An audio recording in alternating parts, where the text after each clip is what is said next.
Welcome to Pottery Visited, episode 49.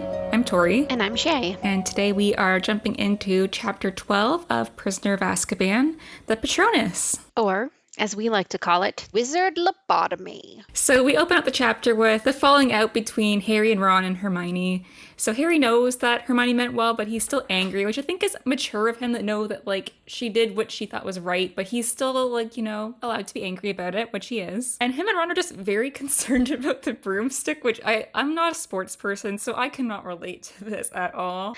I mean, I get it. I understand being hyped about it, and I also understand being concerned about it. Like, what if it gets car people are like that. People who really dig their cars, like, don't lean too close to my car. The buttons on your pants could scratch the paint, They're that way about the Firebolt, for sure. I think it's a little funny that they're so concerned about it being stripped down as being, physically damaging to the broom, because there's no way McGonagall would let that happen. She probably loves Quidditch more than both of them, and she knows what having this broom will do for her team. So, I feel like she's going to do what's necessary to check it for danger, but she's also going to have a bit of an emotional investment in the well-being of the broom because it has value to her. Yeah, it's interesting because Ron's also furious with Hermione, as it's described. And, he doesn't really have anything in this argument because it wasn't his broom. It has nothing really to do with him. But he's just more... It's said that he's mad about her because the Firebolt's just, this, ungodly object that he's it's the principle of the matter. But I also think it's more he's saying it's the principle of it, but it's more because he's already had issues with Hermione earlier in the year with Crookshanks and Scabbers and everything. So I feel like he's already had issues with Hermione, and this just kind of was the last straw. Yeah. So Hermione's avoiding them and giving them their space or whatever, which is fine. Letting the boys have their feelings. And so Oliver comes back from Christmas and he's just kind of, Harry, have you got a broom? Have you figured out the Dementor things? And I'm wondering, the way that he phrases it makes it seem like he would replace Harry if Harry didn't have the Dementor stuff under control. I think he would. I think that's exactly what he's implying. He's like, listen, Harry's the best seeker unless he's just going to fall off his broom and faint. In that case, literally anyone else is the better seeker. The requirement is will not faint during the match. That's the requirement to be better than Harry. Yeah, wow. But I was just Wood loves Harry, but he's I care about winning more. And it's great the way he words it. It's not like, are you doing better? Have you learned coping methods? It's just only as an ends to improving Quidditch and making sure Harry's good for Quidditch. He's like, hey, here's a bunch of really important, hard to do things, but you did them for the Quidditch. They're all done, right? Quidditch. Are you ready for Quidditch? Did you prepare for the Quidditch? Especially when Ron tells Oliver that Harry got a Firebolt for Christmas, and Oliver's just about to pass out from excitement. Yep. Until he finds out McGonagall confiscates it, and then Harry tells him he's why did she confiscate it? And he's oh, Sirius Black's that murderer. He's apparently out to get me and trying to kill me, so it might be Jinx or something. I love how Oliver Wood is not thrown off by that or disoriented. He's so goal oriented on the Quidditch that that's just a little bump on the sideline. He's okay, you have a side quest going on. Cool. Don't worry about that, Quidditch. It kind of accepts that fact that, Harry's just a marked man and someone's trying to kill him. And he's cool, but Quidditch. Yeah, I feel for characters to be believable, they each need to sort of think they're the main character. And I feel Oliver Wood definitely thinks he's the main character in a book like Quidditch Through the Ages. He's the main plot line is we play and win Quidditch games, and everything else is side quest and not that important to the plot. And whatever, Harry, in your spare time, deal with the serial killer or whatever. The issue is the broom thing. Yeah. I did find it interesting that Oliver says something to the lines of oh, Sirius Black couldn't just go buy you a broomstick, which is really funny because Sirius did end up buying the broomstick. So he found a way. Yeah. But Wood declares that he will go talk to McGonagall and he'll get the broom back. Don't worry, Harry, which... He's don't worry, she'll understand. Quidditch. Moving back into the next term, back at their classes, and Hagrid seems to be doing a lot better teaching. He seems more cheerful and kind of getting back into the swing of things because after Buckbeak and Malfoy, he was kind of really dejected and teaching them really boring things. But now they have... Yeah, he's doing fun and cute stuff again. They They have a bonfire full of salamanders. Salamanders. That's cute. I'm thinking like little cute fire lizards that like cough up a little fire every once in a while, playing around in the bonfire. That's so fun. That's such a cute creature. Especially a nice, class to do in the winter, because I think it's a January. Yeah, so toasty warm fire, toasty warm salamanders. Also, Harry's told he has a very short lifeline by Trelawney when they're learning like palm reading. Yeah, classic Trelawney. Like, oh, Harry, you're probably gonna die. Oh, okay, just another day at school then, eh? Good to know. Just another divination class. And the Harry and Ron are talking about how Lupin still doesn't look so great, and they wonder what sickness he has. And Hermione, who's already figured it out, isn't helping them or telling them. She's doing that sort of mildly infuriating Hermione thing where she's like, tut tut, oh, I wonder. If only, like, she knows, they know she knows, and she's like lording it over them. I do feel like Hermione's losing it a little bit, because Harry and Ron are very social people, and they make Hermione more social, and without them, like, she's not talking to people or like being really like a social person. She's just studying and doing schoolwork all the time, and I feel like this is when like the school stress is really starting to get to her. She found out this really cool thing, but she doesn't have anyone to tell, but she's like in this really awkward position with Harry and Ron, because Hermione will never admit that she's wrong. Yeah, absolutely. She wants them to chase her is what it is. She doesn't want to go back to them. She wants them to chase her. And the fact that she knows what's wrong with Lupin is something that she knows they would find interesting. So she's like dangling a carrot. She's like, oh, you want to know this interesting thing? Chase me. You come back to me. You apologize. Which is just not necessary. Being obnoxious about it and tutting them about something she knows doesn't necessarily make them miss her. Yeah, I just feel like she's kind of losing it, and so her social skills have kind of gone back to zero. Not that they were great, but like Harry and Ron are definitely like having people to speak to on this. Yeah, she's kind of losing it. She's devolving. Again, why do they let her take all these classes? No human should be doing that. But I also find it interesting that Ron believes that she doesn't know what's going on with Lupin when she really does. I mean, how do you doubt Hermione knows? She's figured it out pretty, yeah. Lupin is giving Harry Patronus lessons, or I guess Dementor fighting lessons at this point. Yeah. And so when Lupin is explaining what Patronuses are, he kind of describes them as guardians that protect. So Harry imagines Hagrid as like this kind of protector, which I thought was kind of cute, because Hagrid was really his first like protector and introduction into the wizarding world. Yeah, it's very wholesome. So it's kind of cool that like that's who he kind of imagines like his guardian to be. Kind of a letdown that it's just a deer. Well, technically it's more like his father in animal form. Ugh, that's so Freudian. Get over yourself, Harry. Hagrid would be way funnier. This whole chapter talks about all of the daddy issues and mommy issues Harry has. Yeah. Yeah, so Harry is fighting a Bogart that comes out as Dementor, obviously, and he's having a few tries with this spell, and like part of him, he's kind of battling with his thoughts, because part of him likes hearing his parents' voices. And then the other part of him is traumatized that it's their voices while they die. Yeah, he wants to fight the Dementors so he can play Quidditch. Quidditch, again, the priority. Yeah, I mean, Harry's 13, sports and hobbies and stuff seem so life and death back then. They still are life and death for a lot of people, let me tell you. 2 years ago, me. I do find it interesting that Harry he's been very honest with Lupin, oh, I hear my mom's last words when the Dementors come near. And like after Lupin like helps him up after he passes out, he's just like, oh, I heard my mom. And Lupin's just kind of like has this kind of like phase. And I just wonder, like, this poor guy, like what emotions does he have to be going through hearing this? Harry's just saying it to him very matter-of-factly and kind of separated by it, but Lupin actually knew his parents, and he's just like, it's probably a torment every time Harry's like, oh, I heard my mom that time, or my mom said this, and he's just like, oh god. Especially because Lupin doesn't know exactly what happened. You know what I mean? He has no idea what the words were, and like there's probably a part of him that just wants to know exactly what happened and ask Harry. But at the same time, it's like he has to be really sensitive to Harry's feelings, because this is something really traumatizing for Harry. And at the same time, it's traumatizing for Lupin, and it's probably hard for Lupin to understand how Harry's handling it so well, because it's his parents, but they're like idealized, like fill in the blank people to Harry, because he didn't know them, and because Lupin's not like, oh, it's just a mother figure that's dying. He's like, no, it's Lily, who I studied for this exam with, Lily who lent me her quill when like he has all these personal, close, emotional memories of those people. And it's probably so hard for him to look at Harry, which is basically the face of James, and just hear those things. Yeah. Poor guy. Yeah, because Harry doesn't know, and like Lupin does know, and that's just like, and he still goes ahead of teaching him. But I'm like, oh, that's rough. You have a point here that Harry's determination to handle this for Quidditch of all things has all ever gotten to him, because Lupin does say a few times like, oh, we can stop here, and he's like, no, I gotta do this for the Quidditch game. It's coming up. Yeah, Oliver Wood made it very clear, and he told McGonagall too that he really doesn't care if Harry's thrown from his broom as long as he catches the snitch first, which is kind of the mindset of a lot of characters. Like, Harry could die, but as long as we win what a way to die if we win the Quidditch match, you know?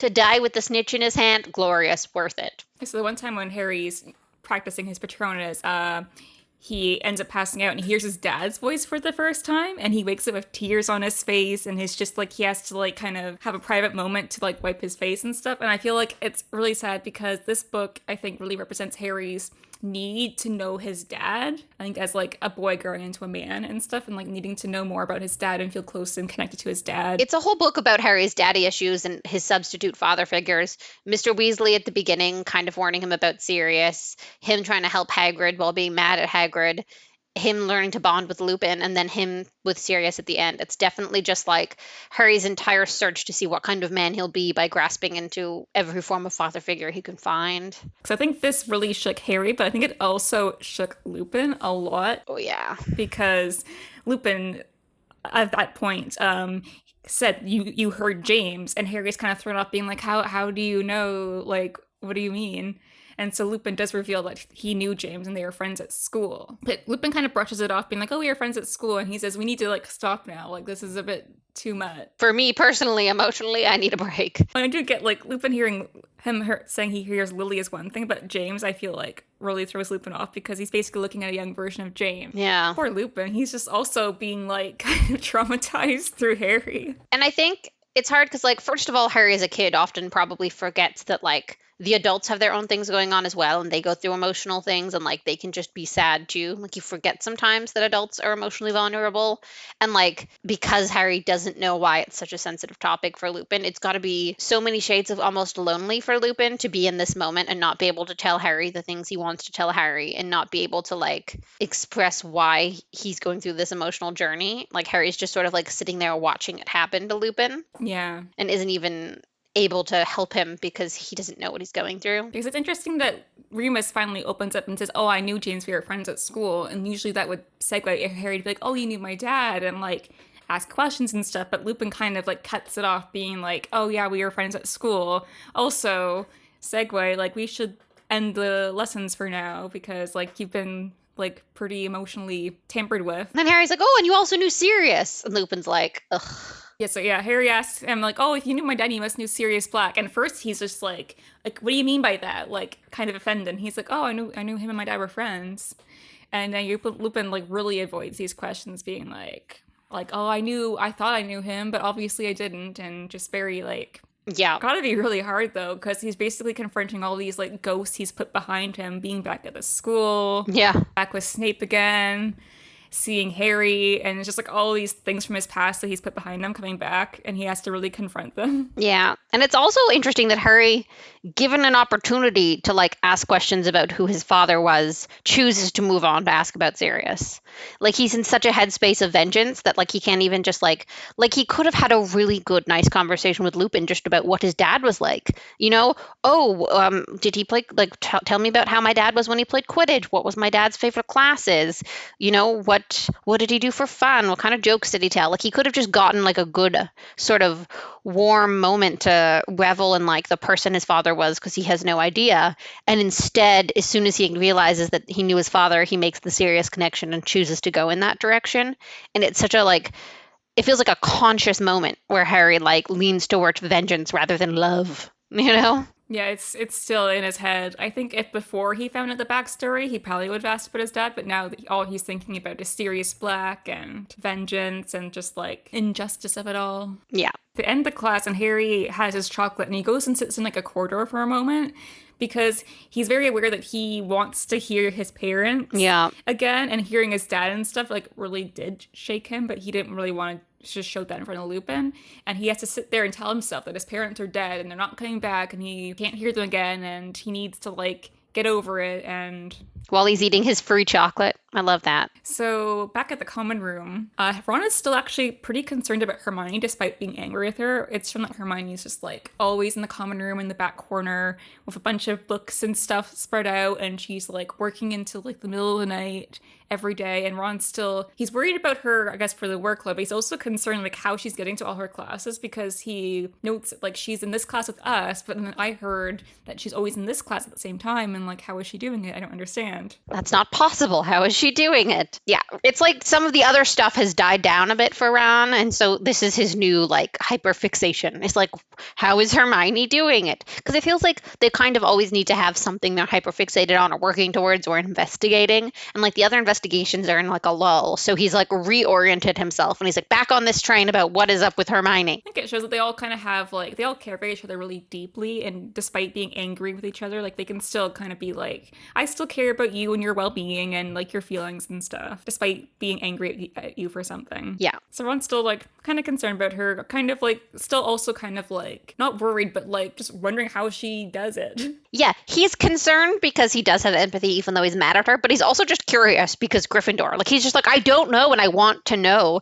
Like, And then we get this funny conversation with Wood where he explains his conversation with Professor McGonagall, which I wish had been fully included because I could just imagine her yelling at him. yeah. Was just like, Harry needs his broom so we can win. Like, who cares if it's like partially jinxed or not, as long as we win. And she's like, fix your priorities. But to be fair, McGonagall has in the past done the same thing where she's like, Harry, you absolutely cannot do this thing. And Harry's like, yes, but I have to do it because Quidditch. And she's like, okay, you're right, Quidditch. So like, Oliver Wood and McGonagall have very similar priorities. McGonagall slightly prioritizes Harry's safety over other things, but like Quidditch is still like her weak point too, kind of. And so Wood kind of convinces, he's like, Harry, you should just buy another broom, like, because I don't know when you'll get the Firebolt back. And so Harry is just like hemming and hawing about it. Like, just order a new broom. You're so rich. Oh, but I can afford everything. It's so hard to make choices. I think it's funny that Wood's like, listen, just order like the Nimbus 2001s. They're good. They're what the Slytherin team has, and they're great. And Harry's like, ugh, I don't want that. If Draco Malfoy thinks it's good, I don't want it. And it's just so petty. It's like, yes, but it is, with an exception of the Firebolt, one of the best brooms around. But he's just going to decide it's not good enough because Malfoy likes it. It's like, ugh, Malfoy has it. So gross. Okay, all right. Sometimes I briefly forget he's a 13-year-old child, and then he does something like that, and I'm like, oh no, he's just a child still. He's just, he's petty. I think it's interesting that after one of their classes, Lupin sits down to have a drink with Harry, and he pulls out the butterbeer. And I just like, now knowing that we've come to the conclusion that it is in fact alcoholic, even though it's a tiny bit, it seems so weird to me. Like, you're hanging out with your teacher, you're 13, and he's like, so, want a beer? I'm like, wait, what?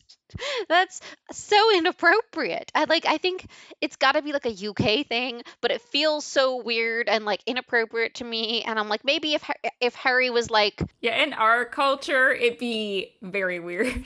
yeah, like listen, like the 18 is the drinking age in Quebec. Yeah, the optics are a bit weird, but I get the idea that Lupin wanted to give him a treat for, working so hard and everything. You gave him like 7 pounds of chocolate. Is that not a treat enough? But that was medication, basically. That wasn't like a treat. It's such a weird visual. Yeah, and so Lupin kind of describes when Harry asks what Dementors do, when he describes the Dementor's kiss, which sounds absolutely terrible. The first thing I want to say is Dementor kiss is very evocative language because there's something like very intimate and close about a kiss, and to have it be like an evil, sinister thing is interesting. The first time I think as a kid I heard the term, I was like, Dementors kiss? They're gonna kiss you? Ew, that's gross. We don't even know if they have a face. Like, how is this possible? Yeah, I never imagined them having faces, so it was very strange to me. Yeah, it's definitely a weird thing to picture. I pictured in like cartoons, like old Bugs Bunny cartoons, sometimes when a character kisses another character, the characters stay really far apart and they just cartoon their lips closer together. Like, that's kind of how I pictured the Dementors kiss when I was younger. Like, cheesy cartoon style, like, really far apart, leaning in together, lips stretched, just absolute goofy. And now as an adult, I picture a lot more sinister. It's not really a kiss, it's more like vacuum sucking out your soul. Yeah, not ideal. Doesn't sound. I mean, we've all had some kisses that are a little unpleasant, but I've never lost my soul from one, certainly. I also think it's interesting. They talk about like the repercussions of the Dementor's kiss, like what you're left like afterwards. And it sounds a lot like lobotomy. Like it sounds a lot like how lobotomies were used back in the day in like antiquated institutions where like they take that section of your brain that does your personality and choices and opinions and like you just become a shell of a person. And it's almost exactly what they describe. And I wonder if like we know dementors are basically depression, but it's interesting to think of like this is how the wizards lobotomize people who they think are so bad they can't be sort of like changed or improved. Yeah. Almost like capital punishment would almost be better. Or Yeah, it's interesting. It's interesting. Like I don't know if do they do I don't think they do capital punishment in the wizarding world unless you die in a duel. Like I feel like once they've got you, you're in Azkaban or you're dementor kissed. I don't think they kill wizards. yeah, it is very like dark and kind of creepy. Just the idea of like, oh, once your soul's gone, you're alive technically, but like it's basically like you're brain dead almost. You're not you. You're just your dancing skeleton in your meat suit. You know what I mean? Like you are what lives inside your head. Then there's a skeleton and a meat suit. Lupin kind of just says that like, oh, the Dementors have permission to like perform the kiss on Sirius Black once they catch him, and Harry's like, good, because he's still thinking that Azkaban's too good for Sirius Black, and he wants him punished. But Lupin's torn because he's like, does anyone really deserve that? Which I think is very like empathetic, because also Lupin's coming from a place where he turns into this monster like once a month, and So he has an interesting perspective on like what it feels like to not be able to be yourself or to be trapped inside your own body, which is kind of what it sounds like the Dementor's kiss does to you. yeah, and I was thinking he wants empathy for him when he goes through things that are out of his control, and he's just like, does anyone really deserve to be like that? It's very impressive how Lupin can be this empathetic sort of towards Sirius because like Sirius betrayed Lupin's trust, led Lupin astray by making him believe they were friends for all those years, and then killed someone Lupin loved more than just about anybody else. So like the fact that Lupin can even feel sympathy and say it's too bad and shouldn't happen even for Sirius says a lot about like the emotional maturity of Lupin, who like is one of the surviving people who was most victimized by what they think Sirius did. To say, you know what, no, he probably doesn't deserve it, and I don't think anyone does, is like very mature, very emotionally well-rounded. Good for Lupin. It's hard probably to like, because he has two versions of Sirius. He has the version that he knew in childhood and grew up with, and then he has the version that like he can't comprehend them being the same person that did who he assumed did all the bad things and the betrayal. And so I think for him it's hard to like separate them. He can't really connect them as being the same person, and he probably really struggles with it, as we see a lot him trying to like hide the fact that he knew Sirius, and like whenever Sirius Black is brought up, he kind of changes. He has to kind of like adjust his state of mind to deal with it. And it's got to be a really hard thing to kind of like deal with, like connecting like a childhood friend who you have all these great memories with to someone that like betrayed you so deeply. Yeah, some monster who kills people. I think it's interesting because Lupin seems to show a lot of strength in the areas that are least valued by wizarding society. Things like emotional maturity, empathy. Like he's so willing to like let Snape treat him like crap sometimes and just like accept it and not retaliate and just be so non-confrontational sort of in those ways. And I think it's one of those things where like they're such important and valuable traits. Even his like willingness to like open up emotionally and show emotional vulnerability with Harry and stuff. He has so many of these wonderful traits, but they are just the specific traits that the wizarding world doesn't seem to place a lot of value in.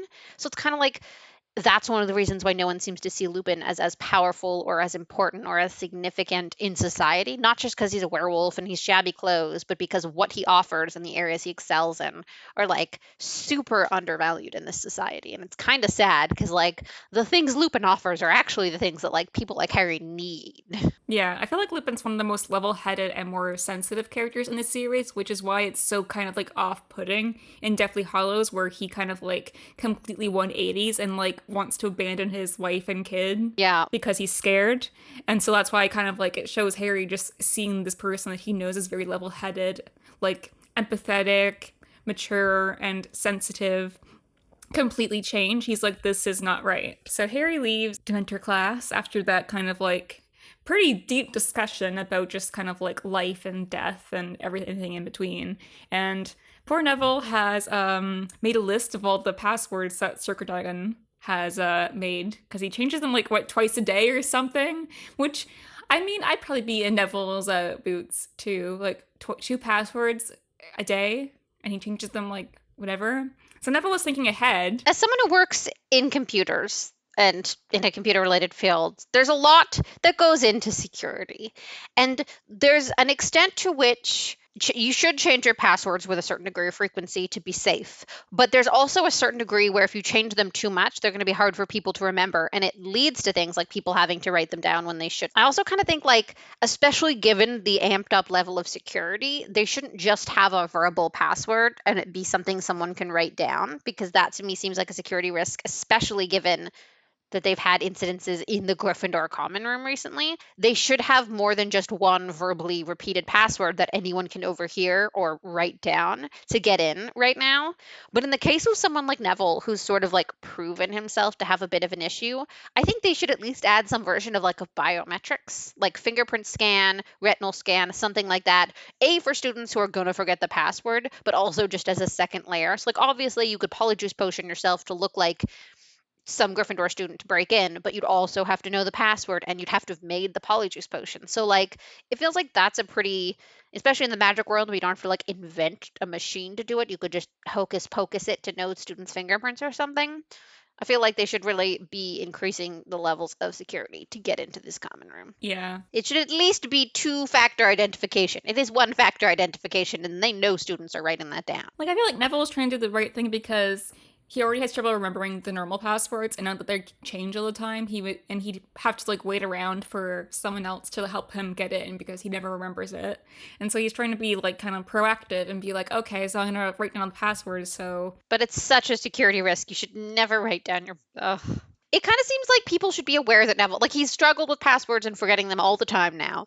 It kind of seems like this is the kind of thing a prefect should be focused on. Like this should be the job of the prefect. If you have a student who can never figure out the password to get into the common room, you need to like have something in place, like use a fingerprint scan, or like you can read wizards' wands. They've used like looking at a wand as identification of wizards before. Have to have Neville's wand looked at to get in instead of him remembering the password, because at this point, it's like he's a 13-year-old boy. He isn't the security risk, the fact that he writes down things on paper, because you know he's doing it. It's the adults and the people who are responsible for putting the security in place are the problem. They know he's doing this. They know he can't remember the passwords. They've done nothing about it. Yeah, well, after they get into the common room, McGonagall lets Harry know that his broom is fine. They couldn't find anything wrong with it, and they've returned it to him. So he has the Firebolt for the Quidditch game coming up, which is so exciting. Everyone's like in the common room, it's like goggling over it because everyone's like, oh my god, can we look at it? Can we touch it? Can I poke it? Can I breathe in its air? Can I sniff it? It's like some kind of godlike instrument. Everyone's just like fanatic over it. And Harry is mature and he's like, you know what, Sharon, like Hermione like was just looking out for my safety and nothing bad happened, so like we should make up with her because she's only trying to do what she thought was best. And Ron agrees, which is some great maturity, because they could have kind of lorded it over her, like, oh, that there was nothing wrong with it. You were wrong. Na boo boo, we were right. Yeah. Even if she did think something was wrong with it, like her intentions were to look out for his safety, which is nice to have in a friend. It's a good intention. Not a lot of people care about Harry's. Yeah, especially when your friend's Harry Potter. Yeah. Who's always like off dying somewhere. Someone's always trying to kill that guy. So they come over to Hermione, who is, very stressed and poring over her books, and Harry notes that she looks very tired, almost as like she kind of looks like Lupin. Worn out, haggard, exhausted, overworked, underpaid. And Hermione's probably like doing like 36-hour days for all her classes, and then extra like 10 hours of like studying and homework time. Like, I hope she's also making sure she gets extra hours of sleep. Like, I hope she's like, probably not. She's got to do that. She's got to make sure she wakes up at 9 a.m., rewinds time. I don't think Hermione thinks it like stuff like that. I feel like she finds sleep and stuff like that like time wasted. Like, she likes to be busy, so any kind of idle time that she should be using to sleep, she's like, oh, I don't need that. I just live on fumes. Classic, Hermione. But, Harry lets her know that the room was fine. She's like, even though she was wrong, she's like, well, at least you know that it's not jinxed or whatever, and it's safe to use. Which is all she kind of like wanted him to know. Yeah, she's kind of being like, but think how much better you'll feel riding it, knowing it's safe. And Harry's like, I didn't think it was unsafe before. Like, I wouldn't have thought of that at all. Yeah, but that's what Hermione thinks about. So Ron takes the Firebolt up to their dormitory while Harry kind of like is kind of surveying Hermione, being like, hey, buddy, you okay? Have you slept? Have you eaten a vegetable? She looks very tired and worn out and sickly, and Harry tries to, like, being like, hey, like, maybe you should drop some of these classes so you can have a normal schedule, and she's like, what? No, like, super scandalized about it. I'm not a quitter. But then we have this big cliffhanger at the end where Ron starts screaming upstairs and comes down with these bloody sheets, and allegedly Scabbers is dead because he assumes this is Scabbers' blood. And Scabbers is missing, and he found cat hair up in the dormitory. Love the detective skills. He's out there looking for DNA evidence. He's like, aha! It's a weird ending. Yeah, it's kind of like into the next Fallout. So many friendships and tensions are high. I know Hermione handles this kind of dumb, and I feel like she kind of doubles down because she doesn't want to be wrong. But cats generally, if they have a kill, they would have brought it to their owner. I speak from experience. The Harry and Hermione feud has ended, and now we're going into the Ron-Hermione feud, which has been brewing basically this whole book. Yeah. So do you have any closing remarks before we wrap up this chapter? I would like to say you're welcome to all of you for the pro tips on passwords that I've provided you. Keep your information safe out there. The internet is a dark and scary place, as are common rooms at magic schools, so... My closing remarks are that this chapter made me kind of sad, just like kind of having all these Harry and his obvious dad issues, and just kind of like, I think kind of me trying to visualize what it would feel like to be in his place. And it's kind of brushed over in this book because it's still a children's book, and they're keeping it light, but it's heavy topics. A lot in this series is reading things when you're older. It's just kind of like you don't really think about the repercussions of that as a child, and rereading it, I'm like, oof, that really hurts. Yeah, it does. All right, thank you for listening to our podcast. If you've liked it, you can like it. And if you didn't like it, you can comment and tell us you didn't like it. You can follow us on social media at Pottery Visited, or email us at potteryvisitedpodcast@gmail.com. And we'll be back next time to jump into chapter 13 of Prisoner of Azkaban, Gryffindor versus Ravenclaw. Quidditch is the plot. Quidditch is everything. And we'll see you next time. Bye.